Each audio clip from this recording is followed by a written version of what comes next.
MSLI TV رہنمائی بدلتی دنیا کے لیے۔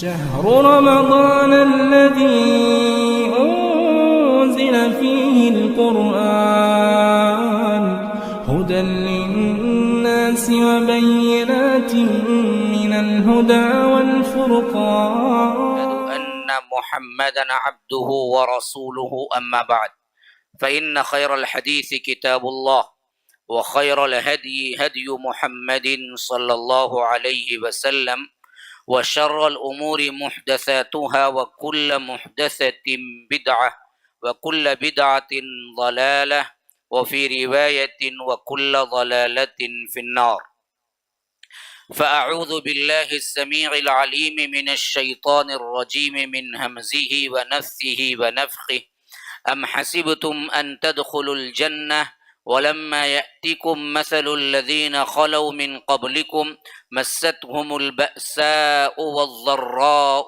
وزلزلوا حتى يقول الرسول والذين آمنوا معه متى نصر الله ألا إن نصر الله قريب اللهم أرنا الحق حقا وارزقنا اتباعه وأرنا الباطل باطلا وارزقنا اجتنابه اللهم علمنا ما ينفعنا وانفعنا بما علمتنا وارزقنا علما رب اشرح لي صدري ويسر لي أمري واحلل عقدة من لساني يفقه قولي۔ اس اللہ کے نام سے ابتدا جس کے ناموں کی کوئی انتہا ہی نہیں۔ ولو ان ما فی الارض من شجرۃ اقلام والبحر يمده من بعده سبعة ابحر ما نفدت کلمات اللہ۔ اس ذات اقدس پر کروڑوں درود و سلام ہو جو تمام جہانوں کے لیے رحمت للعالمین بن کے آئے تھے۔ اللہم صلی علی محمد وعلی آل محمد کما صلیت علی ابراہیم وعلی آل ابراہیم انک حمید مجید وبارک علی محمد وعلی آل محمد کما بارکت علی ابراہیم وعلی آل ابراہیم انک حمید مجید۔ برادران اسلام، واجب الاحترام بزرگوں، دوستوں، عزیز ساتھیوں، لائق احترام ماؤں اور بہنوں، خیر البشر کے 30 جانثار صحابہ، اس عنوان کے تحت اللہ تبارک و تعالی کے فضل و کرم سے اللہ کے رسول صلی اللہ علیہ وسلم کی صحابہ، اللہ کے رسول صلی اللہ علیہ وسلم کے صحابہ، ان کی سیرتوں کا مطالعہ، ان کے ایمانی جذبے اور ان کے اہم ترین پیغامات جو انہوں نے امت کو دیے ہم دیکھتے آ رہے ہیں۔ یہ سلسلہ اسی واسطے خصوصیت کے ساتھ اس رمضان میں منتخب کیا گیا کہ ہم اپنی زندگیاں اصحاب رسول اللہ صلی اللہ علیہ وسلم کے مطابق ڈھالیں۔ اسلام کا صحیح ترین ترجمانی اگر کسی گروہ نے کی ہے تو وہ اصحاب رسول اللہ صلی اللہ علیہ وسلم ہیں۔ قرآن کے اولین مخاطب کوئی ہیں تو وہ اصحاب رسول اللہ صلی اللہ علیہ وسلم ہیں۔ قرآن نے جن سے اللہ کے رسول صلی اللہ علیہ وسلم کے واسطے سے گفتگو کی وہ اصحاب رسول اللہ صلی اللہ علیہ وسلم ہیں، اور یہ تمام صحابہ اللہ کے رسول صلی اللہ علیہ وسلم کے ساتھ جنہوں نے بھی ایک لمحہ بھی بتایا، ہمارا عقیدہ یہ ہے کہ وہ جنتی ہیں۔ کلن وعد اللہ الحسنى، ایک دن بتایا، ایک رات بتائی یا ایک لحظہ بتایا، ایک گھنٹہ بتایا، اگر ملاقات ثابت ہو گئی، دیکھا بھی نہیں کوئی مسئلہ نہیں، کوئی صحابی پیدائشی نابینا تھے یا انہوں نے ملاقات کی لیکن دیکھنا نہیں ہوا یا کوئی عذر تھا، تو یاد رکھو دیکھنا بھی نہیں ہے بلکہ اللہ کے رسول صلی اللہ علیہ وسلم کی ملاقات خواہ وہ لمحہ بھر کے لیے بھی ہے تو تمام آنے والی امت کے اولیاء اور اسی طرح نیک صالح لوگ مل کر ان کے بال کے برابر بھی نہیں ہو سکتے۔ یہ دراصل اہل السنہ والجماعہ کا عقیدہ ہے۔ اسی واسطے میں نے منتخب کیا کہ اس زمانے کے اندر جو فتنے ہیں، اہم ترین فتنہ اصحاب رسول اللہ صلی اللہ علیہ وسلم کی زندگیوں پہ کلام یا طنز اور ان کا نمونہ جو ہے اس نمونے کو ایسے طریقے سے ڈیمیج کر دینا کہ لوگ آج کے سمجھنے لگنا کہ ہم تو بہت اچھے مسلمان ہیں۔ صحابہ سے بھی ان کے اندر تو لڑائیاں ہوئی ہیں، ان کے اندر تو فلاں مسئلے ہوئے تھے، ان کے اندر بھی فلاں واقعات رونما ہوئے ہیں۔ ارے بخاری کے اندر بھی ایسا ہے، گالم گلوچ بھی ہوئی ہے، ایسے واقعات آئے ہیں۔ تو گویا کہ عام مسلمان آج کا یہ سوچنے لگنا کہ ہم دراصل شاید ان سے بہتر ہیں۔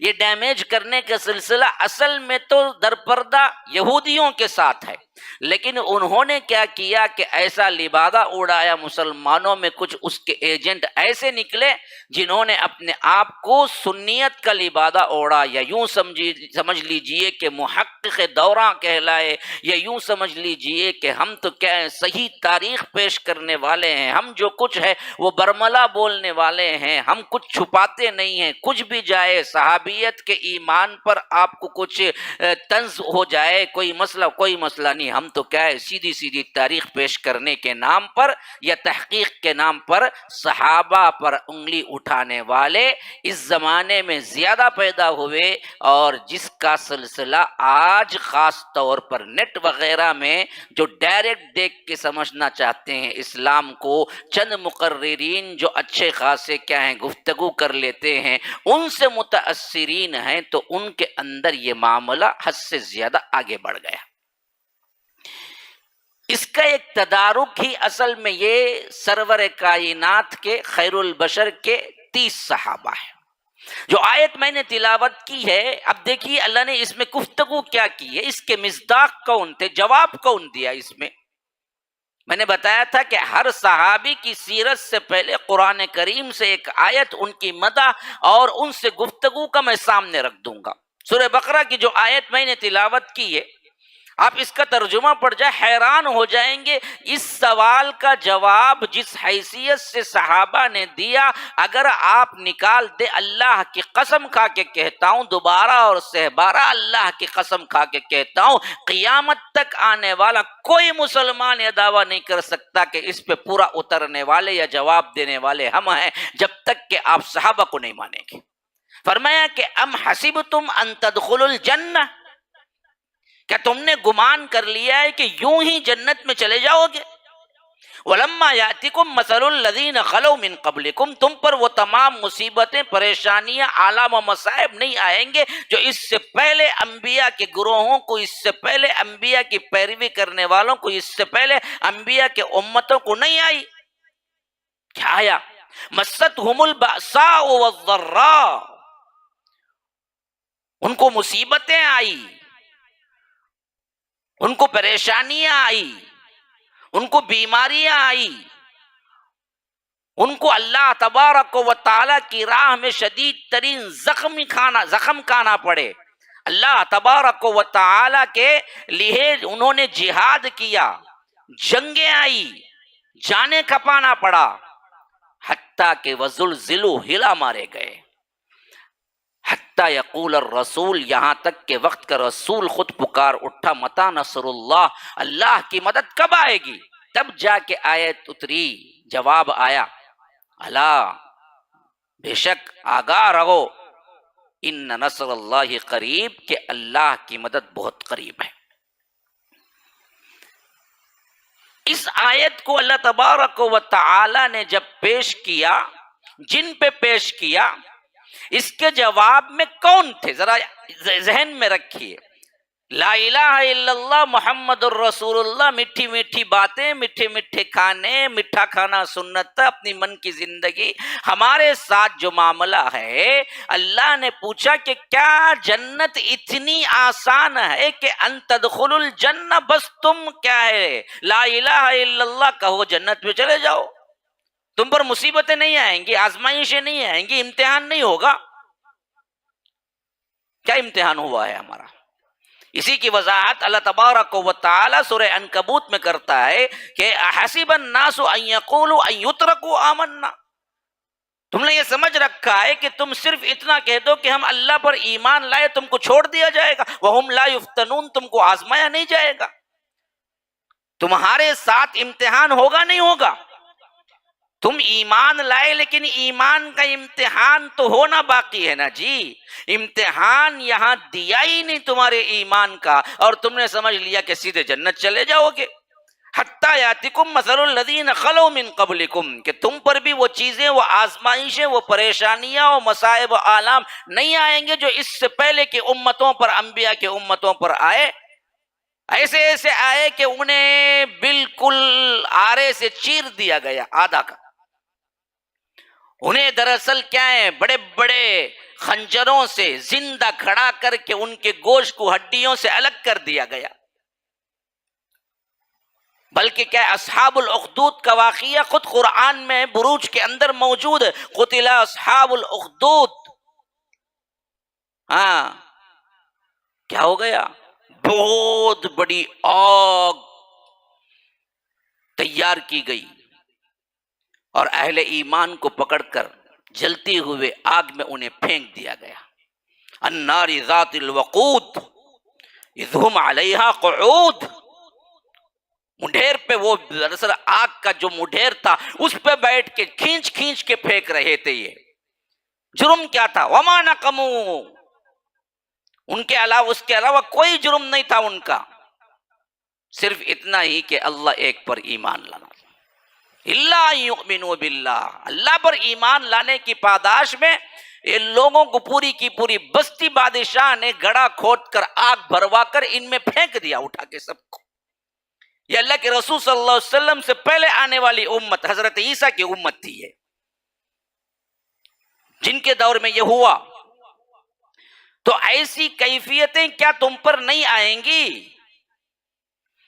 اب اس حیثیت سے اصحاب رسول اللہ صلی اللہ علیہ وسلم کو جواب دیکھیے کہ یہ چیزیں جب اتری کہ اصحاب رسول اللہ نے یہی کیفیتیں نہیں سہی، جب اللہ نے کہا کہ یوں ہی داخل ہو جاؤ گے، نہیں، انہوں نے بھی تو مار کھایا، تپتی ہوئی ریت میں لٹایا گیا، بلکہ انگاروں پہ لٹایا گیا، چٹان رکھ دیا گیا، انہی کے لہو سے، انہی کے پیپ سے، انہی کے گوشت سے، انہی کے جسم سے نکلنے والے مادے نے وہ تمام آگ انہیں بجھائی، حتیٰ کہ پیٹ کا گوشت ہمیشہ کے لیے مخفوض، ہڈیاں ڈھانچہ رہ گیا۔ یہ تمام کیفیتیں، مصائب و آلام سہ کر جنہوں نے پھر بھی کہا کہ ہم ایمان لائے اللہ پر اور ڈنکے کی چوٹ پر ہم توحید بولتے ہیں، تو وہ کون ہے سوائے اصحاب رسول اللہ صلی اللہ علیہ وسلم کے؟ کچھ اور بھی ہیں۔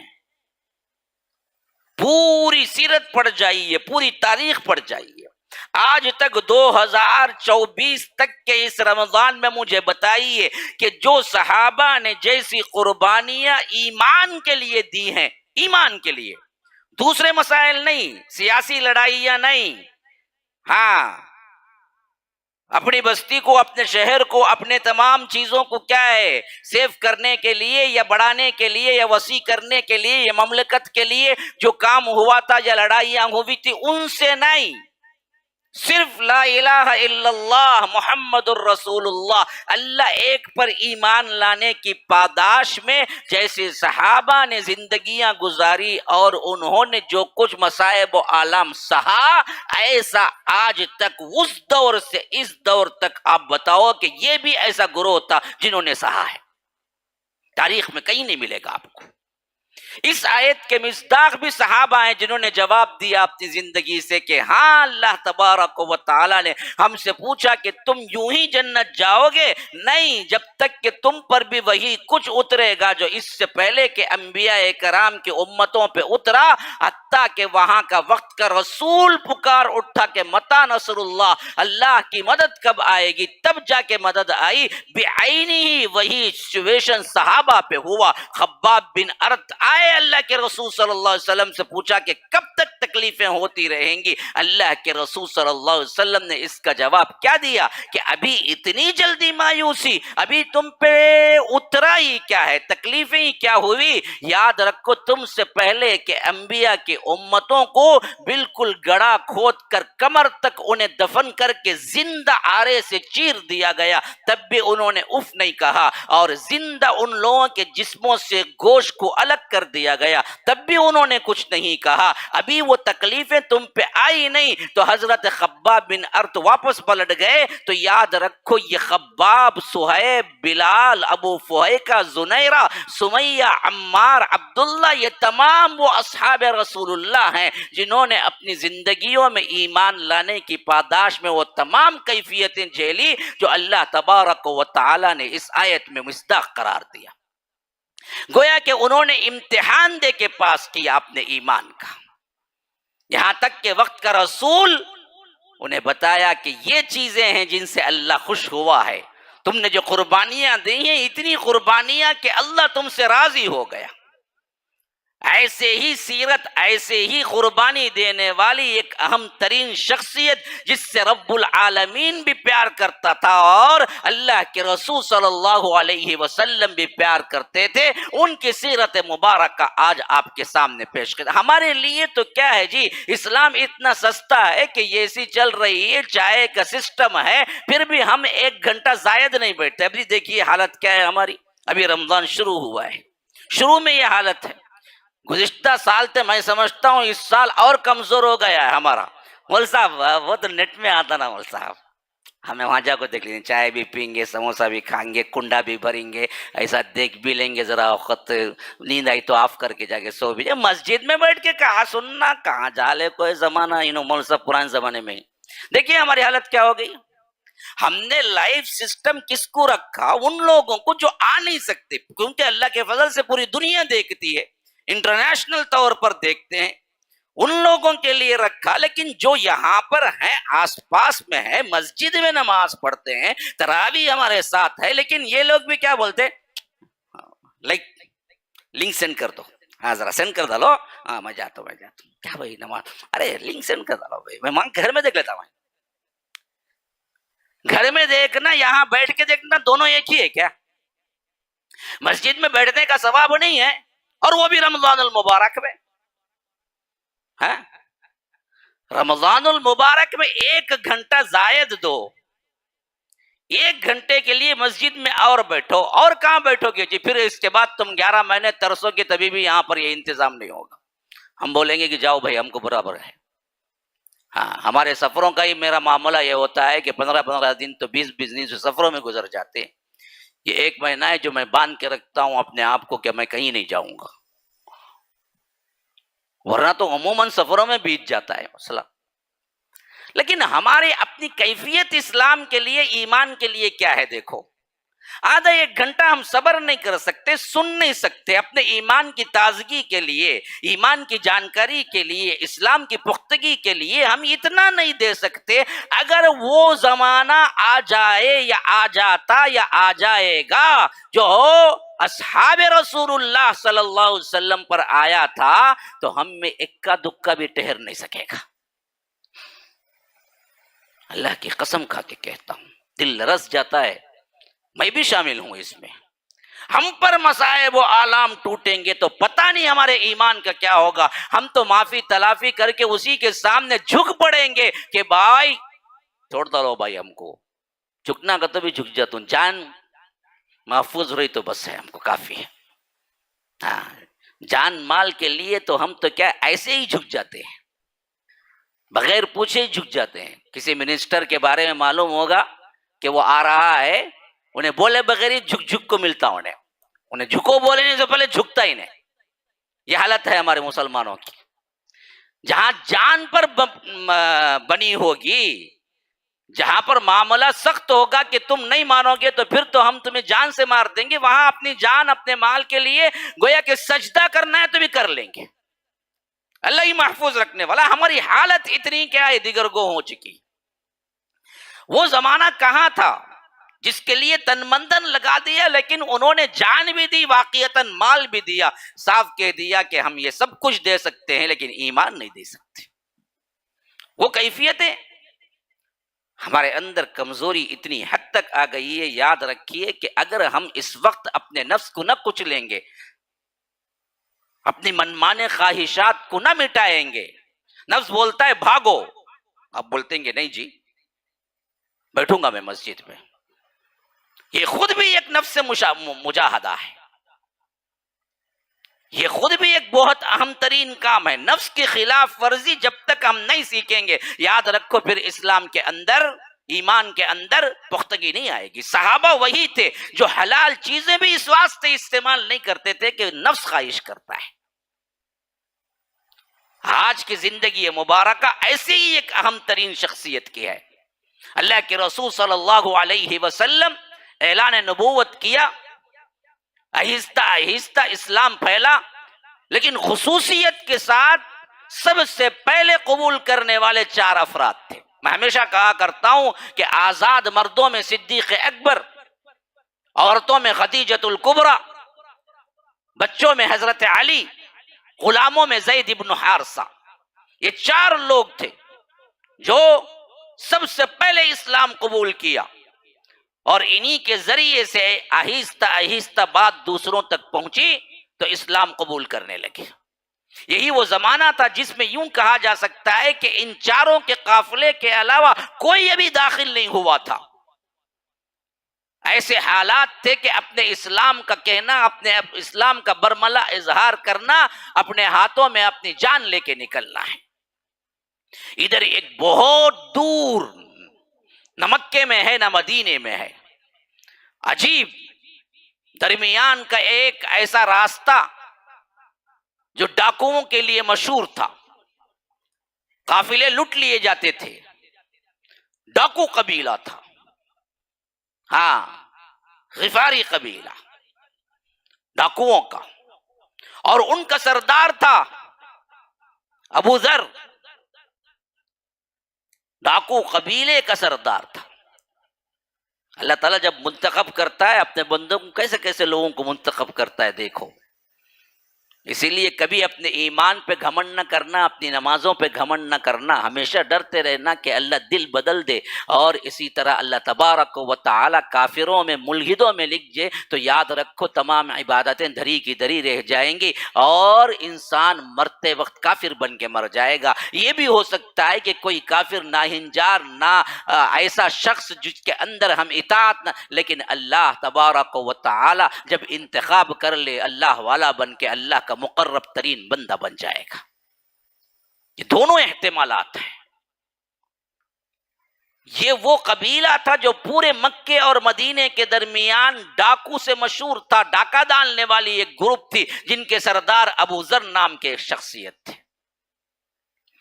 اللہ کے رسول صلی اللہ علیہ وسلم نے ابھی اعلان نبوت نہیں کیا، اس سے قریب کے زمانے میں روایتیں ہیں کہ خود اپنے اندر وہ چیز خود پائی کہ میں کیا کر رہا ہوں، غلط ہے. اچھے بننے لگے، حتیٰ کہ اس حد تک اپنے آپ کو تبدیل کیا کہ تمام غلط کام چھوڑ دیے. وہ جو گروہ ساتھ میں تھا انہوں نے کہا کہ سردار آپ تو بالکل ہی تبدیل ہو گئے، حتیٰ کہ جو سامان اکٹھا ہوا تھا ڈاکہ ڈالنے کی وجہ سے، وہ سامان بھی اپنے ساتھیوں میں تقسیم کر دیا کہ مجھے کوئی چیز نہیں چاہیے. ساتھیوں نے پوچھا کہ اگر یہ سامان آپ کے لیے جائز نہیں تو پھر ہمارے لیے جائز کیا ہے؟ ہم بھی دراصل وہیں لوٹا دیتے ہیں، یا فقیروں میں بانٹ دیتے ہیں، یا مسکینوں میں دے دیتے ہیں. جب آپ سردار نہیں رہے تو ہم کو بھی اب ڈاکہ ڈالنے میں کوئی مزہ نہیں ہے. گویا کہ کل کی کل وہ جو جماعت تھی پلٹ گئی. لیکن ان میں کون کدھر گیا یہ تو پتہ نہیں ہے. لیکن حضرت ابوذر غفاری اس حد تک بدل گئے کہ انہوں نے خود اپنی سوچ سے اللہ تبارک و تعالی کو پہچانا اور توحید پر پہنچے، بت پرستی چھوڑ دی. حتیٰ کہ بعض روایتیں ہیں کہ میں اسلام قبول کرنے سے پہلے بھی نماز پڑھتا تھا. صحابہ نے پوچھا کہ آپ اسلام قبول کرنے سے پہلے بھی نماز پڑھتے تھے تو کدھر رخ کرتے؟ فرمایا کہ فَأَيْنَمَا تُوَلُّوا فَثَمَّ وَجْهُ اللَّهِ، جہاں کہیں بھی پلٹو اللہ تبارک و تعالیٰ کو پاؤ گے. تو جہاں میرا منہ اٹھتا اسی طرف میں رخ کر کے نماز پڑھتا تھا. دل جو چاہتا تھا جھکوں تو میں جھکتا تھا. مجھے پتا نہیں تھا پورا طریقہ کیا ہے، لیکن اس حد تک اپنے آپ کو پاک صاف کر لیا تھا کہ میں اللہ کی عبادت کرنا چاہتا تھا. ڈھونڈ رہا تھا کہ کون ایسی شخصیت ہے جو مجھے بتائے کہ اللہ کی عبادت کیسی ہوتی ہے. لیکن اس حد تک توحید پر تو پہنچ چکے تھے کہ ایک اللہ کے علاوہ عبادت کے لائق کوئی نہیں ہے. تو معلوم یہ ہوا کہ توحید اللہ نے ہر انسان کے دل میں پیوست کی. اس کے لیے کوئی بڑی بڑی کتابیں پڑھنے کی ضرورت نہیں ہے. توحید ایک نیچرل چیز ہے جو اللہ تبارک و تعالی نے ہر انسان کو دیا. اگر آپ کسی بچے کو پیدا ہونے کے بعد معاشرے سے بالکل کاٹ کر الگ کر کے تنہا پرورش کریں گے، اگر وہ بڑا تمیز کو پہنچے گا تو بولے گا کائنات کا خالق ایک ہی ہے، اللہ ہے.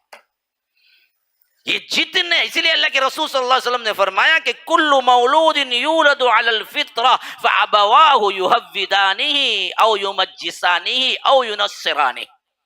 ہر بچہ فطرت پہ پیدا ہوتا ہے، یعنی اللہ کو مانتے ہوئے ایمان پہ پیدا ہوتا ہے. ایک اللہ کو مان، اس کے ماں باپ ہیں، معاشرہ ہے جو اس کو یہودی بناتا ہے، جو اس کو نصرانی بناتا ہے، جو اس کو مجوسی بناتا ہے، جو اس کو مشرک بناتا ہے، جو اس کو درگاہ پرست بناتا ہے، جو اس کو قادری بناتا ہے، شہر وردی بناتا ہے، فلاں بناتا ہے. یہ جتنے اڈے ہیں وہ سب اس کا اپنا ماحول بناتا ہے. یاد رکھو اصل پیدا ہونے والا ہر بچہ فطرت پہ پیدا ہوتا ہے کہ اللہ ایک ہے. اس کے لیے کوئی بہت بڑی بڑی کتابیں اور منطق پڑھنے کی ضرورت نہیں ہے. کائنات کا خالق ایک ہے، کائنات میں عبادت کرنے کا مستحق بھی ایک ہے.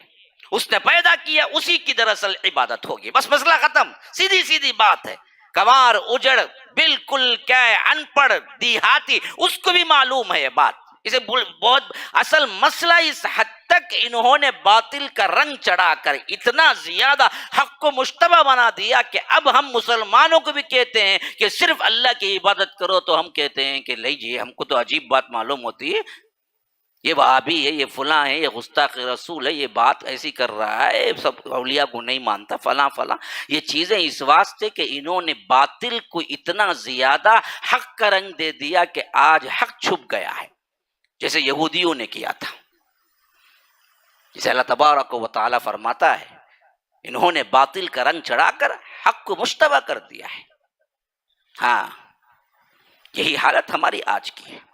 تو ابوذر غفاری اس حد تک اسلام تو لے آئے تھے کہ اللہ ایک ہے، اسی کی عبادت ہے، لیکن نماز کا طریقہ سمجھ نہیں آتا کیسے خوش کریں. اسی چشو پنج میں تھے کہ ایک مرتبہ ان کے بھائی نے سفر کیا مکے کا، انیس نام ہے ان کے بھائی کا. انہوں نے سفر کیا تو یہ آوازیں ان کے کانوں میں بھی پڑی. دوڑتے بھاگتے جب آئے اپنے وطن تو اپنے بھائی سے کہا کہ بھائی آپ جو کچھ کہتے ہیں، جیسے ایک اللہ کو آپ مانتے ہیں، میں نے مکے میں ایک شخص سے یہی باتیں سنی جو اپنے آپ کو نبی کہتا ہے. یہ ایک روایت یوں ہے کہ اللہ کے رسول صلی اللہ علیہ وسلم کے بارے میں مختلف قافلوں سے معلوم ہوا تو حضرت ابوذر غفاری نے اپنے بھائی انیس کو بھیجا کہ جاؤ تحقیق کر کے آؤ. وہ گئے، اللہ کے رسول صلی اللہ علیہ وسلم ملاقات کی، کہا کہ آپ کیا کہتے ہیں، اسلام کی باتیں سنی. واپس آئے اور مجمل ایک ہی جملہ کہا کہ جہاں تک مجھے معلوم ہوا بہت اچھی اچھی باتیں کرتا ہے وہ شخص. انہوں نے کہا کہ ڈیٹیل مجھے بھی پتا نہیں ہے. تو اس سے انہیں تشفی نہ ہوئی. انہوں نے کہا کہ یہ چیز نہیں ہوگی، اس کے لیے اب میں خود جاؤں گا. انہوں نے سامان سفر باندھا، مکہ پہنچے. ابھی مکے کے اندر کھلے عام دعوت بھی نہیں شروع ہوئی تھی. مکہ پہنچنے کے بعد سب سے بڑی پریشانی یہ تھی کہ کس سے ملیں، کیسے ڈھونڈیں اس شخص کو، کون ہے وہ، اللہ کے رسول صلی اللہ علیہ وسلم کی پہچان کیا ہے، کچھ پتہ نہیں چل رہا تھا۔ وہ حرم پہنچ گئے، خود بخاری کے اندر یہ روایت ہے کہ میں آ گیا، میں پہنچ گیا، لیکن مجھے پتہ نہیں تھا اور میں ڈرتا تھا کہ میں کسی سے پوچھوں اور وہ کوئی دشمن نکل جائے تو پتہ نہیں مجھے ایڈریس بتانے کے بجائے وہ مجھے مارنے لگے یا آ کر خود مجھے رکاوٹ بن جائے۔ تو رات ہو گئی، حرم خالی ہو گیا، مسافر کی حیثیت سے میں پڑا رہا، اتفاق سے حضرت علی کی نظر پڑ گئی۔ پوچھا مسافر ہو؟ کہا کہ ہاں مسافر ہوں۔ ٹھکانہ نہیں ملا ابھی؟ نہیں جس کے لیے آیا ہوں ابھی ٹھکانہ نہیں ملا۔ تو حضرت علی نے کہا کہ میرے ساتھ آؤ۔ گھر لے گئے، مسافر کے لیے ہاتھ سے جو مہمان نوازی کی اور سونے کے لیے ٹھکانہ دیا۔ دل میں سوچ رہے تھے کہ کیسے میں پوچھوں، لیکن پھر بھی کیا ہے، پتہ نہیں کہ جواب کیا مل جائے، اس واسطے خاموش رہے۔ وہ دن گزر گیا، پھر وہ حرم آ گئے، خالی زمزم کے پانی پہ اپنی زندگی کا گزارا کیا۔ پھر اس کے بعد رات کے موقع پر پھر حضرت علی کی نظر پڑ گئی۔ پوچھا آج بھی نہیں ملا ٹھکانہ؟ کہا کہ نہیں ملا۔ تو اس وقت بھی کہا کہ میرے ساتھ آؤ۔ گھر گئے، کھلایا پلایا، تو پھر اس کے بعد کہا کہ میں 2 دن سے تمہیں دیکھ رہا ہوں، اپنا سمجھو، اپنے دوست سمجھو، بتاؤ تو صحیح واقعہ کیا ہے۔ حضرت ابوذر کہتے ہیں کہ میں نے کہا کہ دیکھو اس بات کا وعدہ کرو کہ آپ کسی سے اس کا ذکر نہیں کریں گے، تب میں اپنے آنے کا مقصد بتاؤں گا۔ حضرت علی نے کہا کہ اچھی بات ہے، میں کسی سے ذکر نہیں کروں گا۔ تب جا کے انہوں نے کہا کہ میں اس شخصیت کو ڈھونڈنے کے لیے آیا ہوں جو اپنے آپ کو نبی کہتے ہیں، وہ کہاں ہیں، ان سے ملنے کے لیے۔ حضرت علی نے کہا کہ بالکل صحیح جگہ پہنچے ہو، آج رات صبر کر لینا، کل ہم نکلیں گے، راستے میں میرے پیچھے پیچھے آنا، ایسا معلوم نہ ہو کہ تم میرا پیچھا کر رہے ہو۔ اگر کوئی مشتبہ چیز یا مشتبہ لوگوں کو میں دیکھ لوں تو میں اپنا جوتا درست کرنے کے بہانے اپنے کام میں لوٹ جاؤں گا، اور تم کیا کرنا، آگے نکل جانا۔ اگر کوئی خطرہ محسوس نہ ہو تو جس گھر میں میں داخل ہوں گا تم بھی داخل ہو جانا۔ یہ بات ہونے کے بعد دوسرے دن وہ سیدھے پہنچتے ہیں اور راستے میں کوئی ایسا معاملہ نہیں ہوتا ہے۔ حضرت علی چلتے ہوئے اللہ کے رسول صلی اللہ علیہ وسلم کے گھر پہنچتے ہیں اور پیچھے سے حضرت ابوذر غفاری بھی اندر داخل ہو جاتے ہیں۔ اب جیسے ہی اللہ کے رسول صلی اللہ علیہ وسلم کے چہرے مبارک پہ نظر پڑتی ہے، کہتے ہیں کہ یا رسول اللہ آپ کیا کہتے ہیں، آپ کی دعوت کیا ہے، اس کا خلاصہ مجھے بتائیے۔ اللہ کے رسول صلی اللہ علیہ وسلم توحید کی دعوت دیتے ہیں اور بتاتے ہیں کہ میں اللہ کا نبی ہوں، تو آگے بڑھ کے اسلام قبول کرتے ہیں اور کہتے ہیں کہ اللہ کی قسم اس بات کا اعلان کیے بغیر میں واپس نہیں جاؤں گا۔ اللہ کے رسول صلی اللہ علیہ وسلم کہتے ہیں کہ ابوذر میری نصیحت یہ ہے کہ آج ماحول اتنا زیادہ پرآشوب ہے، اتنا زیادہ ایمان والوں کے لیے کٹھن ہے، اگر تم اپنے ایمان کا اعلان حرم میں کرو گے تو یہ لوگ تمہیں نہیں چھوڑیں گے، تم ایسا کرو خاموشی سے واپس چلے جاؤ۔ اور مجھے امید قوی ہے کہ اللہ تبارک و تعالی اس اسلام کو بہت جلد غلبہ دے گا، اس وقت تم واپس آ جانا۔ اس وقت اسلام کا اظہار کرنا مناسب نہیں ہے، یہ لوگ تمہیں نہیں چھوڑیں گے۔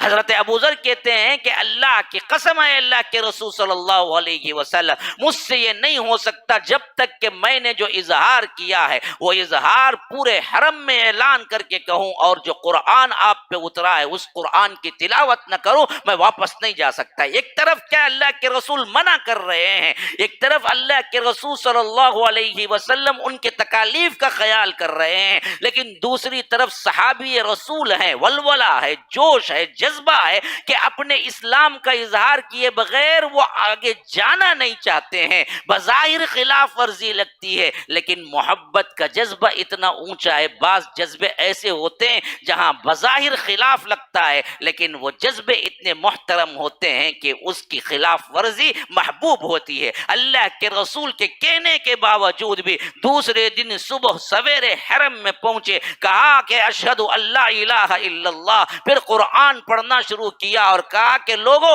اللہ کے رسول ہیں، یہاں اسلام قبول کرنے کے بجائے کہاں کی باتیں. کہا کہ یہ کون شخص ہے جو برملا اظہار کر رہا ہے. آئے مارے پیٹے اور اتنا مارا اتنا مارا اتنا مارا کہ حلیہ بگڑ گیا. حضرت عباس وہاں سے گزر رہے تھے، ان کی نظریں پڑی تو کہا کہ بدبختو، یہ غفاری قبیلے کے خاندان کا فرد ہے. تمہیں پتہ نہیں ہے کہ غفاری قبیلہ کیسے تھا؟ ان کا ڈاکہ اور ان کے جنگجو افراد بہت مشہور تھے عرب کے اندر. اس قبیلے کا آدمی ہے اور تمہارے تمام سفر جو کہ تجارت کے ہوتے ہیں اسی راستے سے گزرتا ہے. اگر تم اس میں کچھ مسئلہ کر دیے اور اس کو کچھ ہو گیا یا موت واقع ہو گئی تو تمہارے تجارت کے جتنے سفر ہوتے ہیں وہ سب روک دیے جائیں گے. یہ کہنے پر انہوں نے ابو ذر کو چھوڑا اور ابو ذر غفاری کو اللہ کے رسول صلی اللہ علیہ وسلم کے پاس لے آئے. تو اللہ کے رسول نے کہا کہ ابو ذر، میں اسی لیے تم سے کہا تھا کہ تم اظہار نہ کرو.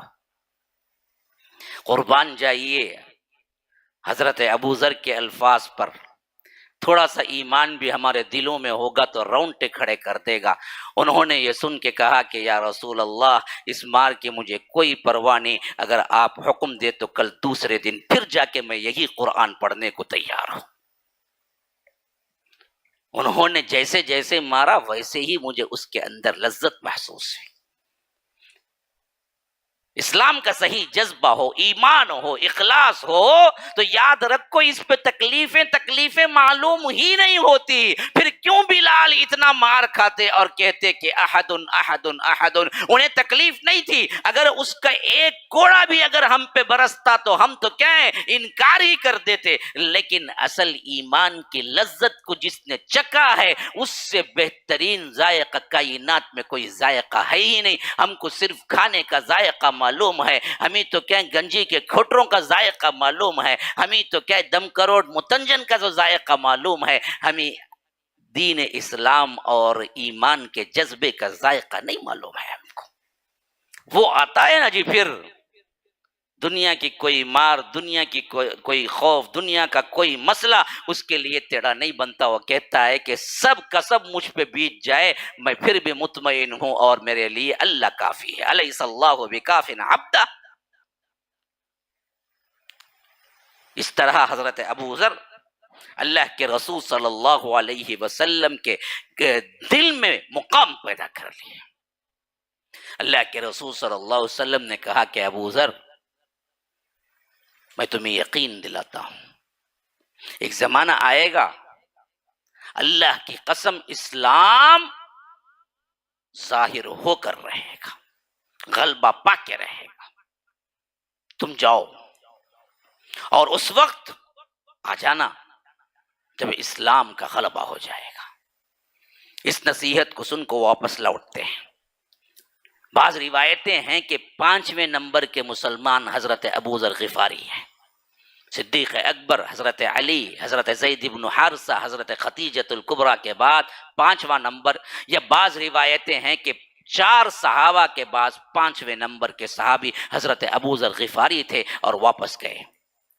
اپنے وطن میں عبادت، اللہ رب العالمین کی اطاعت، اور جو قافلے مکے سے گزرتے تھے ان سے پوچھ گچھ کرتے رہتے تھے کہ کیا واقعہ ہے، کیا واقعہ ہے، کیا حالات ہیں، کیا حالات ہیں، اور پورے حالات سے جانکاری رکھتے تھے. یہاں تک کہ جب غزوہ خندق ہوا اور اس میں فتح ہو گئی تو سمجھا کہ اب اسلام کا اظہار مکمل ہو گیا اور ادھر مدینہ ہجرت کر کے حضرت ابو ذر غفاری آ گئے. 5 نبوت، 5 ہجری، 6 7 8 9 10 11 6 سال کا عرصہ وہ ہے جس میں مکمل ملا حضرت ابو ذر غفاری کو. لیکن ایسا جیسے میں نے گزشتہ کے مجلس میں بیان کیا، ابو ہریرہ نے جیسا اپنا آپ تش دیا ویسے ہی ابو ذر بھی ایسی شخصیت ہیں. 5-6 سال ملے لیکن انہوں نے اتنا اللہ کے رسول صلی اللہ علیہ وسلم کے ساتھ رہا، اپنی زندگی قربان کر دی کہ حضرت ابو بکر، عمر، عثمان، علی رضی اللہ عنہ اتنے قریب نہیں تھے جتنے حضرت ابو ذر غفاری قریب تھے.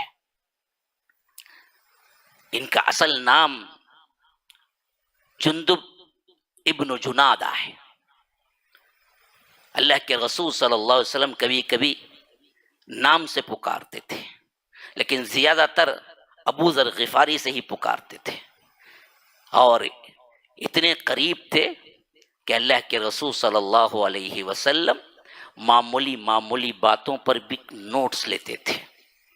جو قریب ہوتا ہے نا جی، دیکھیے جو شاگرد ہمیشہ لیٹ ہے، پڑھتا نہیں ہے، کچھ سیکھتا نہیں ہے، استاد اس کی پرواہ بھی نہیں کرتا ہے، لیکن جو شاگرد پر زیادہ پیار ہے، محبت ہے، اسے کامیاب دیکھنا ہو تو استاد بار بار بلا کے اس کو ایسے ایسے نصیحتیں کرتا ہے اور ایسے ایسے کیا ہیں قانون دیتا ہے جو دوسروں کے لیے نہیں ہوتے ہیں۔ ایسے ہی حضرت ابو ذر غفاری کا معاملہ ہوتا ہے۔ ایک مرتبہ کہا کہ دیکھو ابو ذر، میں تم کو نصیحت کرتا ہوں کہ زندگی میں کبھی کسی سے کچھ نہیں مانگ رہا۔ یہ عام صحابہ کو نہیں تھا، اور یہ اسلام کا اصول بھی نہیں ہے۔ مجھے پیاس ہے، میں کہوں کہ بھائی ذرا ایک گلاس پانی دو، یہ مانگنا بالکل جائز ہے، لیکن اللہ کے رسول توحید و ایمان میں اتنا پختہ کرنا چاہتے تھے حضرت ابو ذر سے، خاص طور پر کہا اسی واسطے پوری زندگی حضرت ابو ذر نے کبھی کس سے کچھ نہیں مانگا، حتیٰ کہ گھوڑے پہ سوار جا رہے ہوں اور ہاتھ سے لکڑی گر جاتی تو کسی دوسرے سے نہیں کہتے، بلکہ سوار کو کھڑا کرتے، خود اترتے اٹھاتے، اور جو شاگرد ہیں وہ کہتے کہ استاد آپ کہتے تو ہم دیتے۔ کہا کہ نہیں، میرے خلیل نے، خلیلی خلیلی کہا کرتے تھے اللہ کے رسول کو، میرے دوست نے، میرے خلیل نے مجھے وصیت کی زندگی میں کبھی کسی سے کچھ نہیں مانگنا، اس واسطے میں نے زندگی میں کبھی کسی سے کچھ نہیں مانگا۔ چھوٹا سا کام بھی کبھی کسی سے نہیں، خود کرتے تھے، کسی سے نہیں کچھ مانگتے تھے۔ اللہ کے رسول صلی اللہ علیہ وسلم کا ایک ایک فرمان اپنی زندگی کا سب سے اہم ترین حرز جاں بناتے تھے۔ ایک مرتبہ کا واقعہ ہے کہ صحابی کہتے ہیں کہ میں اللہ کے رسول صلی اللہ علیہ وسلم کے اس صحابی کے گھر میں داخل ہوا تو ایسا محسوس ہوا کہ گھر نام کی کوئی چیز ہی نہیں ہے، کچھ نہیں ہے ان کے پاس، بس 2-3 کپڑے اور سامان، زندگی کا ایک پیالہ اور ایک برتن، اس کے علاوہ کچھ نہیں۔ اور جو کپڑا یہ پہنے ہوئے تھے وہ کپڑا ان کے جسم پہ کم پڑ رہا تھا، لیکن وہی کپڑا اپنے غلام کو بھی پہنا کے رکھے تھے۔ میں نے پوچھا کہ آپ ہی وہ دونوں کپڑے لے لیتے اور اچھے طریقے سے لباس کرتے، غلام تو غلام ہے تو چھوڑ دو، کچھ بھی ہو سکتا ہے، غلام کے لیے تو ویسا ہی پہنانا ضروری نہیں، کچھ اور بھی تو دے سکتے۔ کہا کہ نہیں، میرے خلیل نے مجھے نصیحت کی ہے کہ جو تم پہنتے ہو غلاموں کو وہی پہناؤ، اسی واسطے میں آدھا کپڑا نکال کے اپنے غلام کو دیا ہوں۔ اللہ کے رسول صلی اللہ علیہ وسلم نے ابو ذر سے کہا کہ ابو ذر، غلاموں کا خیال رکھنا۔ یہ واقعہ بخاری کے اندر موجود ہے، جس میں حضرت ابو ذر کہتے ہیں کہ ایک مرتبہ میں نے اب غلام کو، یہ غلام کا لفظ آیا لیکن بات دوسری جگہ تصریح ہے، یہ غلام حضرت بلال تھے، انہوں نے کیا کیا، زبان سے، بلکہ کیا ہے یوں نہیں کہ پورے سوچ سمجھ کر، بس نکل گیا زبان سے، کیونکہ حضرت بلال بہت زیادہ کالے اور حبشی تھے تو خوبصورتی کے لحاظ سے بھی بالکل خوبصورتی سے عاری تھے، اور موٹے، اور اسی طرح موٹے ہونٹ اور اسی طرح کیا نئے نقشہ وغیرہ حبشیوں کا کالا بھی رنگ تھا، اس واسطے زبان سے نکل گیا کہ اے کالی چمڑی والے، یا یوں نکلا کہ اے کالی ماں کے بیٹے۔ اس سے حضرت بلال کو دکھ ہوا۔ یہ بات اللہ کے رسول صلی اللہ علیہ وسلم کو پہنچ گئی۔ اللہ کے رسول صلی اللہ علیہ وسلم نے حضرت ابو ذر کو بلایا، کہا کہ یا ابا ذر، اے ابو ذر، انک امرؤ فیک جاہلیہ، تمہارے اندر ابھی جاہلیت باقی ہے، تم ماں کا ہار دلاتے ہو؟ اللہ کسی کو گورا بنائے، اللہ کسی کو کالا بنائے، اللہ کسی کو خوبصورت بنائے، اللہ کسی کو بدصورت بنائے، اس پہ تم تانا دیتے ہو؟ کہا کہ اللہ کے رسول کیا مجھ میں جاہلیت ہے؟ رو پڑے۔ اللہ کے رسول یہ جملہ ایسے ہی نکل گیا، کیا مجھ میں بھی جاہلی؟ کہا کہ یہ جملہ بتا رہا ہے کہ تم میں جاہلیت ہے، یاد رکھو، غلاموں کا خیال رکھو، جو تم پہنتے ہو وہی پہناؤ، جو تم کھاتے ہو وہی کھلاؤ، اور یہ غلام اگر ناراض ہو جائیں تو یاد رکھو اللہ ناراض۔ تو پھر تو حضرت بلال کی انہوں نے دامن پکڑ لیا، رو رو کے کہنے لگے کہ بلال معاف کر دو، جب تک تم ہم نہیں معاف کرو گے میں دراصل یہاں سے ٹلنے والا نہیں ہوں، اس کے لیے تم جو کہو گے میں کرنے کو تیار ہوں، لیکن اللہ کے لیے یہ جو زبان سے نکل گئے ایک بالکل معمولی بات، ہم کتنے لوگوں کو تکلیف دیتے ہیں، کتنی طنز اور کتنے استہزاء، کتنا مذاق، کتنا ٹھٹا، کتنے لوگوں کا دل دکھاتے ہیں، اور ہمیں پرواہ بھی نہیں ہوتی، ہم سمجھتے ہیں کہ جنتی خالی ایک زبان سے، وہ بھی حقیقت کالے کلوٹے تھے، حبشی تھے، بدصورت تھے، اور واقعتاً کیا ہے ان کے اندر وہ صفت تھی، اور وہ بھی بنی یعنی ایسے ہی زبان سے نکل گیا کہ اے کالی ماں کے بیٹے، اے کالی چمڑی والے۔ تو اللہ کے رسول نے فرمایا کہ انکم رکم فی جاہلیہ، کہ اے ابو ذر تمہارے اندر جاہلیت ہے۔ اس بات کا اتنا اثر ہوا کہ بلال کے ہاتھوں کو پکڑ لیا، دامن کو پکڑ لیا، کہا کہ بلال جب تک تم مجھے معاف نہ کرو گے میں ٹلنے والا نہیں ہوں۔ یہ ہے اخلاق، یہ ہے حقوق۔ اگر اس طرح مسلمان معاشرہ بنے تو پھر ہمارے اندر کوئی لڑائیاں رہیں گی؟ اسی لیے اس کے بعد زندگی بھر جو جیسے پہنا، حالانکہ دو ہی کپڑے رکھتے تھے، لیکن اس میں بھی ایک غلام جو ساتھ ہوتا تھا اس کو وہی کپڑے میں سے آدھا حصہ اس کو دیتے تھے۔ اسی بات سے صحابی کہتے ہیں کہ میں اس زمانے میں ملاقات کی جب حضرت ابو ذر کے پاس صرف دو کپڑے تھے، لیکن دیکھا کہ ایک کپڑے میں وہ پہنے ہوئے ہیں وہی قسم کا کپڑا ان کا غلام، حالانکہ دونوں کپڑے جڑیں گے تو ان کے لباس کو پورا ہونا تھا، لیکن میں نے پوچھا کہ ابو ذر آپ دونوں کپڑے استعمال کر کے اپنے لباس کو پورا کیوں نہیں کر لیتے؟ کہا کہ نہیں، اللہ کے رسول نے مجھ سے کہا تھا کہ تم جو پہنتے ہو وہی غلام کو پہناؤ، جو اللہ کے رسول صلی اللہ علیہ وسلم کہیں اس پر قربان جائیے، کتنی تکلیف کیوں نہ ہو۔ اسی طرح اللہ کے رسول صلی اللہ علیہ وسلم نے انہیں ایک مرتبہ امارت کی خواہش ظاہر کی کہ اللہ کے رسول آپ مجھے کسی علاقے کا گورنر بنا دیجئے، یہ بات کا واقعہ ہے۔ اللہ کے رسول صلی اللہ علیہ وسلم نے فرمایا کہ ابو ذر یہ معاملہ بہت کٹھن ہوتا ہے، بننے کو تو گورنر بن جا سکتے ہو لیکن اس کے بعد حساب کا معاملہ بھی بڑا کٹھن ہوگا، اس بات سے تم میرے خاص ہو، اس بات سے میں نہیں چاہتا کہ میں تمہیں کسی عمارت پہ بھیجوں۔ یا رب محبت دیکھیے کیسے، جیسے خاص استاد شاگرد سے کرتا ہے۔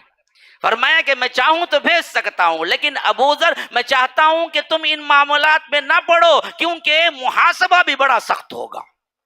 بس یہ بات ان کے ذہن میں بیٹھ گئی، پھر زندگی بھر کبھی عمارت کو نہیں چاہا، حتیٰ کہ ایک پیسہ جمع کرنا نہیں چاہا۔ اللہ کے رسول صلی اللہ علیہ وسلم کا آخری وقت تھا، خصوصیت کے ساتھ یاد فرمایا کہ ابو ذر کو بلاؤ۔ صحابہ دوڑے دوڑے گئے، ابو ذر سے کہا کہ اللہ کے رسول نے یاد کیا ہے۔ وہ دوڑے بھاگتے آئے، اللہ کے رسول صلی اللہ علیہ وسلم گویا کہ اشارہ دے رہے تھے کہ یہ میرا آخری وقت ہے۔ ابو ذر کے چہرے کو لیا اور اپنے چہرے پہ رکھ لیا، زار و قطار رونے لگے۔ حضرت ابو ذر، اللہ کے رسول آپ جانے کے بعد پھر یہاں رہنے کا مقصد کیا ہے؟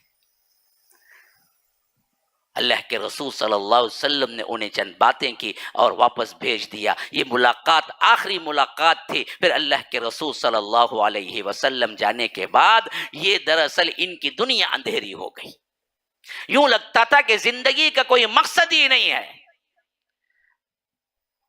ہمیشہ عبادت میں رہتے تھے، حتیٰ کہ لگا کہ مدینے میں رہنا دوبر ہے کہ ہر جگہ اللہ کے رسول صلی اللہ علیہ وسلم کی یادیں وابستہ ہیں، میں کیسے ان یادوں کے ساتھ مدینے میں رہ سکوں؟ اس واسطے کبھی کبھی مدینے سے نکل جایا کرتے تھے، شام میں زندگی گزاری۔ ایک مرتبہ کا واقعہ ہے، اللہ کے رسول صلی اللہ علیہ وسلم کے دور کا، تبوک کی جنگ میں حضرت ابو ذر شریک تھے اور اللہ کے رسول صلی اللہ علیہ وسلم سے کچھ دیر کے لیے بچھڑ گئے، کیونکہ بہت لمبا سفر تھا۔ ہر سواری پہ 3 افراد تھے، 2 افراد تھے۔ کسی کو سواری نہیں ملتی تھی یا سواری عین وقت پہ دگا دے جاتی تھی، تو ایسی حالت میں کبھی کبھی سواری نہیں ملنے کی وجہ سے لوگ بچھڑ جاتے. جب بچھڑ جاتے دکھتے نہیں تھے تو اللہ کے رسول صلی اللہ علیہ وسلم کو اطلاع ملتی، اور اللہ کے رسول صلی اللہ علیہ وسلم بتاتے کہ جو بچھڑا ہے شاید وہ منافق ہے، یہ جو بچھڑا ہے وہ فلاں ہے، یا اللہ کے رسول صلی اللہ علیہ وسلم کہتے کہ وہ آ ملے گا. اس طرح کے معاملات تھے، بچھڑتے جاتے تھے لوگ. یہ اچانک معاملہ معلوم ہوا کہ ابو ذر بھی بچھڑ گئے. اللہ کے رسول صلی اللہ علیہ وسلم کے پاس بات پہنچی، ابو ذر بھی تبوک میں نظر نہیں آ رہے ہیں. اللہ کے رسول صلی اللہ علیہ وسلم نے کہا کہ شاید سواری میں جو معاملہ تھا، شاید سواری نے دغا دے دیا، وہ آ جائیں گے، ہم سے ملیں گے. کچھ دیر گزری، پیدل اپنا سامان خود اٹھائے اکیلے چلتے ہوئے کوئی انسان دور سے آتا نظر آ رہا تھا. تو صحابہ کہنے لگے کہ کوئی اکیلا آ رہا ہے اللہ کے رسول. تو اللہ کے رسول صلی اللہ علیہ وسلم نے کہا کہ ذرا دیکھو ابو ذر تو نہیں ہے، کہیں ابو ذر تو نہیں ہے. صحابہ دیکھنے لگے، دوڑنے دیکھنے لگے، جانے لگے. کچھ دیر جب وہ بالکل قریب آ گئے تو واضح حلیہ ہو گئے. کہا کہ اللہ کے رسول ابو ذر ہیں، ابو ذر ہیں. کہا کہ دیکھو ابو ذر آج اکیلے پیدل اپنا سامان اٹھائے ہوئے آئے. اللہ رحم کرے ابو ذر پر، یہ اکیلے آج آئے ہیں، یہ اکیلے مریں گے، اکیلے اٹھائے جائیں گے. گویا کہ ایک پیشن گوئی ہو گئی. اللہ کے رسول صلی اللہ علیہ وسلم نے ایک پیشن گوئی کر دی. یہ بات ان کے ذہن میں بیٹھ گئی. پھر زمانہ بیتتا گیا. اللہ کے رسول صلی اللہ علیہ وسلم کے بعد صدیق اکبر کی خلافت، حضرت فاروق کی خلافت، اس میں تک انہوں نے کہا کہ جس طرح تم اللہ کے رسول کی دور میں زندگی گزار رہے تھے، جیسے دنیا سے تم بے رغبت تھے، آج تمہارے اندر بھی دنیا آ گئی ہے. آج ہمارے لوگوں کو دیکھتے تو کیا بولتے ابو ذر؟ اللہ تبارک و تعالی محفوظ رکھنا. حضرت عمر کے دور خلافت میں، حضرت عثمان کی دور خلافت میں یہ باتیں کہنے لگے کہ ابو ذر، لوگوں جو اللہ کے رسول کے دور میں تم دنیا سے بے رغبت تھے اور دنیا کو تم نیز سمجھتے تھے، اب تمہارے اندر بھی دنیا آ گئی ہے. ان کو نصیحتیں کرتے تھے. حتیٰ کہ شام میں تو یہ معاملہ اس حد تک بڑھا کہ حضرت ابو ذر نے کہا کہ جو کوئی بھی مال رکھے گا، کہا کیسے بھی رکھے، اللہ تعالیٰ اس کو عذاب دے گا. حضرت معاویہ اور دوسرے بڑے بڑے صحابہ حضرت ابو ذر کو بلا کے سمجھایا کہ دیکھیے ایسا نہیں ہے. اللہ تعالیٰ نے کہا ہے کہ والذین یکمزون الذهب والفضة ولا ينفقونها في سبیل اللہ فبشرهم بعذاب علیم. یہ آیت اصل میں حضرت ابو ذر کے لیے دلیل تھی، جہاں کہ جو کوئی مال جمع کرے گا، یکمزون الذهب والفضة، سونا چاندی جمع کرتا ہے، ولا ينفقونها في سبیل اللہ، اللہ کے راہ میں نہیں دے گا، فبشرهم بعذاب علیم، اس کے لیے بہت بڑا دردناک عذاب ہے. تو ابو ذر نے کہا کہ وہ رتی برابر مال کیوں نہ ہو، خواہ وہ چاندی ہو، سونا ہو، اگر وہ پورا نہیں خرچ کرے گا اللہ اسے عذاب دے گا. حضرت معاویہ اور بڑے بڑے صحابہ نے کہا کہ ابو ذر بات ایسی نہیں ہے، بات یہ ہے کہ اس پر اسے عذاب ملے گا جو زکوٰۃ نہیں دے کے جمع کرے گا. جو زکوٰۃ دے کے جمع کرے گا اس کے لیے چھوٹ ہے، وہ جمع کر سکتا ہے اگر حلال کمائے. حضرت ابو ذر نے کہا کہ نہیں، میں اس کا قائل نہیں ہوں. یہ دنیا کی بے رغبتی، یہ دنیا سے دوری، اللہ کی محبت کا یہ حال تھا حضرت ابو ذر کا. کہا کہ میں اس کا قائل نہیں ہوں، رتی برابر بھی اگر سونا چاندی جمع کرے گا اللہ اسے سخت عذاب دے گا. اور لوگوں تم نے کیا ہے، بہت بڑے بڑے محلات اور بڑے بڑے سونے چاندی کی چیزیں جمع کر کے رکھی ہیں، اللہ کے راہ میں صدقہ کر دو، یہ حالت کیا بدل رہی ہے تمہاری.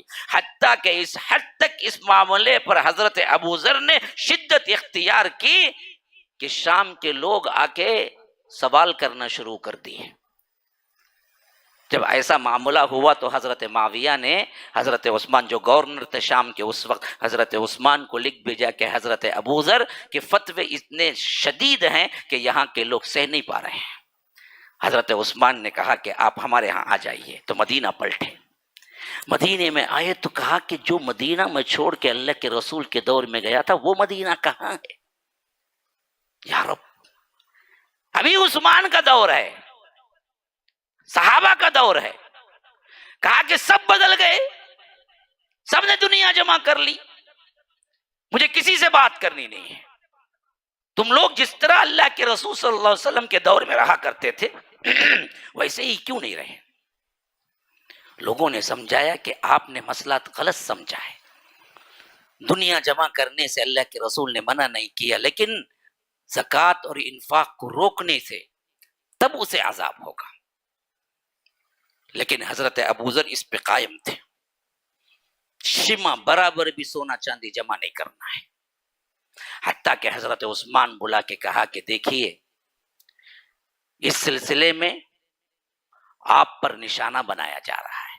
تو حضرت عثمان سے کہا کہ امیر المومنین آپ جو کہیں گے میں کرنے کو تیار ہوں، لیکن میں اس معاشرے میں نہیں رہوں گا.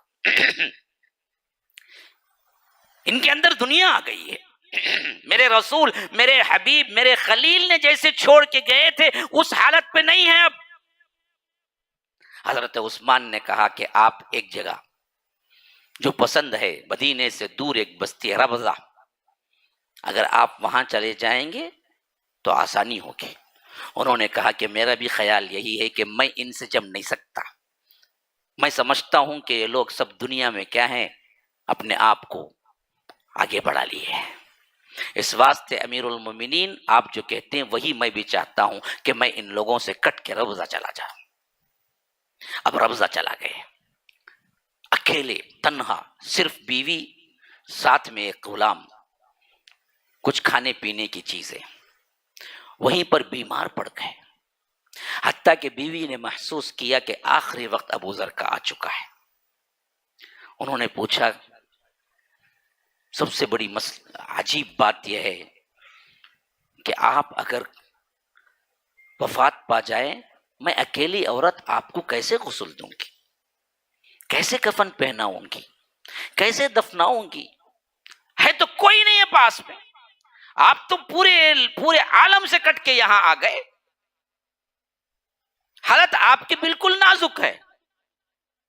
تو اس وقت انہوں نے اپنی بیوی کو یاد دلایا کہ تم اس پہ غم نہ کرو، اللہ کے رسول نے مجھے کہا کہ ابوذر تنہا مریں گے، تنہا اٹھیں گے، میں تنہا یہاں پر ہوں. لیکن ساتھ میں یہ بھی پیشن گوئی فرمائی کہ اس وقت ایک جماعت آئے گی تو میرا قریب وقت ہے، لیکن مجھے امید ہے کہ میرے وفات کے قریب کوئی نہ کوئی ایک جماعت وہاں سے مسافر بن کے گزرے گی. دیکھتے رہنا، اگر وہ وہاں سے گزرے تو کہنا کہ ابوذر کا یہاں پر معاملہ ہے کہ تم آ جاؤ. تو وہ دیکھنے کے لیے جیسے ہی ٹیلے پہ چڑھی تو دیکھا کہ ایک چھوٹا سا قافلہ ریٹرن ہو رہا ہے کسی جگہ سے. انہوں نے پکار لگائی کہ لوگوں ادھر آؤ، ادھر آؤ، یہاں آؤ. جب وہ لوگ ادھر آئے تو کہا کہ آپ ابوذر غفاری کو جانتے ہیں؟ کہا کہ وہ تو اللہ کے رسول کے بہت بڑے صحابی ہیں. یہاں کا؟ کہا کہ یہیں پر موجود ہیں اور قریب موت کا وقت ہے، آئیے آپ جا کے ان سے بھی ذات پرسی کر لیجئے. وہ لوگ سیدھے پہنچتے ہیں اور جب پہنچتے ہیں تو دیکھتے ہیں کہ حضرت ابوذر آخری وقت میں ہے، اور اس میں اتفاق سے حضرت ابن مسعود بھی ہوتے ہیں. حضرت ابن مسعود سے بات چیت ہوتی ہے تو کہتے ہیں کہ دیکھو یہ کرتا میرا ہے کفن کے لیے، اگر کچھ باقی بچ گیا تو صدقہ کر دینا. جو میں رکھا ہوں اس میں کچھ باقی بچ گیا تو صدقہ کر دینا، اگر نہیں برابر آ گیا تو کفن پہنا دینا اور یہیں پر مجھے دفن کر دینا. میرے رسول نے کہا تھا کہ میں تنہا چلوں گا، تنہا مروں گا، تنہا اٹھوں گا. اللہ کے رسول نے بالکل سچ کہا. پھر اس کے بعد حضرت ابوذر کی وفات ہوتی ہے. حضرت عبداللہ ابن مسعود نماز جنازہ پڑھاتے ہیں، پھر وہیں دفن کرتے ہیں. اس طرح یہ بہت بڑا علم کا پہاڑ، ایمان کا پہاڑ اس دنیا سے رخصت ہوتا ہے. قیامت تک کے لوگوں کو یہ ندا دیتا ہے کہ دنیا اسلام دونوں ایک ساتھ جمع نہیں ہو سکتے. دنیا داری ہے تو یاد رکھو پھر اسلام کے اندر پختگی نہیں آئے گی. اس حد تک شدت پسند تھے، اس معاملے میں شدید تھے کہ انہوں نے کبھی مال کا کوئی حصہ جمع نہیں کیا اور کوئی ایک سامان جمع نہیں کیا. تنہا زندگی گزاری اور تنہا ہی وفات پائے. یہ تھے ابوذر. ایسے ہی بہترین ایمان افروز واقعات سن کے اپنی زندگی کو بناؤ، اپنے ایمان کو بناؤ. ان صحابہ کی زندگیاں ہمارے لیے بہترین نمونہ ہے. اللہ تبارک و تعالی ہمیں کہنے سننے سے زیادہ عمل کی توفیق توفیق عطا فرمائے. ھذا وباللہ التوفیق صلی اللہ وسلم علی نبینا محمد. اسأل اللہ لی ولکم ولسائر المسلمین من کل ذنب فاستغفروه انہ هو الغفور الرحیم. سبحانک اللہم وبحمدک اشہد ان لا الہ الا انت استغفرک واتوب الیک. یہ فین آف کرو علی بھائی. جو کوئز چل رہا ہے الحمدللہ آج زیادہ جوابات آئے ہیں ماشاءاللہ. ٹوٹل 121 لوگوں نے جواب دیا ہے. کل کے کوئز کے جو 10 سوالات حضرت کن کے؟ حضرت ابو ہریرہ رضی اللہ عنہ کے، تو ان میں صحیح جواب دینے والے تقریباً 121 میں 37 لوگ ہیں ماشاءاللہ.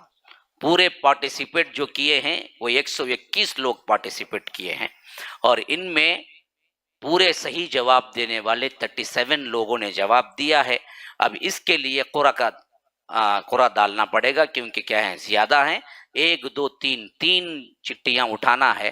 ہاں آ گئے بچے سمیت پوری سیٹنگ بولو. ہاں لو بسم اللہ بول کے اٹھاؤ. ہاں لو چلو بھائی یہ فرسٹ. اب تمہیں جاؤ کسی اور بچے کو بلاؤ. تمہیں چل جاؤ بیٹا تمہیں جاؤ بیٹھو. چاکلیٹ لائے نہیں انہوں چچا تمہارے. ہاں اٹھاؤ بسم اللہ لاؤ. چلو بھائی یہ دوسرے بھائی. اب تمہیں جاؤ اور ایک کون سی بچے کو بھیجو.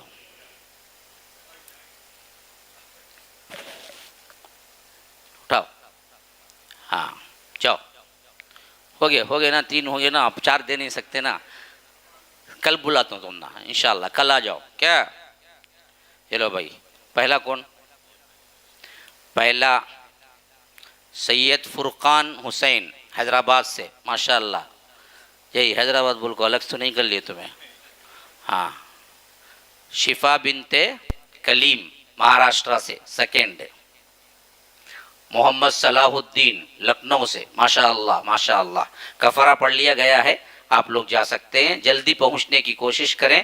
آپ لیٹ کریں گے تو پھر ہم بھی لیٹ کریں گے. بعد میں نہیں بولنا لیٹ ختم ہوتا بول کے. اس واسطے تھوڑا جلدی آ جائے تو آپ کے لیے بھی آسانی ہمارے لیے بھی آسانی ہوگی.